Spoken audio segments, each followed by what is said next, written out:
ஆண்டவரும் அருமை இரட்சகருமாகிய இயேசு கிறிஸ்துவின் வெளியேறப்பட்ட நாமத்தில் இந்த மார்ச் மாதம் உங்களை சந்திப்பதில் மகிழ்ச்சி அடைகிறேன்.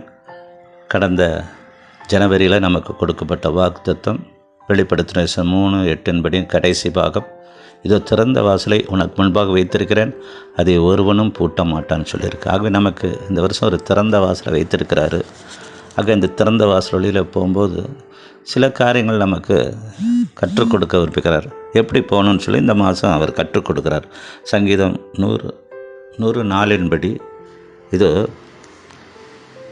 அவர் வாசல்களில் துதியோடும் அவர் பிரகாரங்களில் புகழ்ச்சியோடும் பிரவேசித்து அவரை துதித்து அவருடைய நாமத்தை ஸ்தோத்தரிக்கணும். நம்ம வேலை இதாக தான், நம்ம அவருடைய நாமத்தை துதிக்கணும், ஸ்தோத்தரிக்கணும். ஏனென்றால் எனக்கென்று ஒரு ஜனத்தை ஏற்படுத்தினேன், அவர்களெல்லாம் என்னுடைய துதியை சொல்லுவார்கள். நாமெல்லாம் அவருக்காக துதியை சொல்கிறதுக்காக ஏற்படுத்தப்பட்ட ஒரு ஜனமாக இருக்கிறோம். ஆகவே அப்படி செய்யும்போது என் நாமத்தை பிரசாப்படுத்த எந்த ஸ்தானத்தில் அவர் வந்து ஆசீர்வதிப்பார். ஆகவே நம்ம இந்த வருஷம் பூரா அவரை நம்ம துதிக்கலாம், ஸ்தோத்தரிக்கலாம். அவருடைய நாமத்தை துதித்து பாடி புகழ்ந்து, ஆண்டவர் ஒரே புகழத்தக்கவர், அந்த நாமத்தை துதித்து ஸ்தோத்தித்து புகழ்ந்து பாடும்போது ஆண்டவர் நிறைய காரியங்களை வச்சிருக்கிறார்.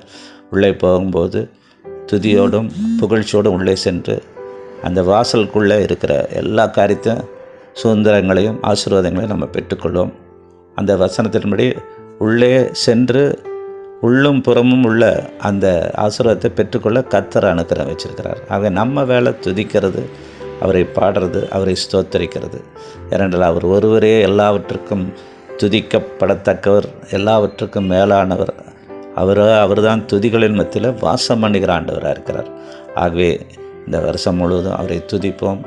துதித்து அந்த வாசலுக்குள்ளே நுழைந்து எல்லா ஆசீர்வாதத்தையும் நம்ம பெற்றுக்கொள்வோம்.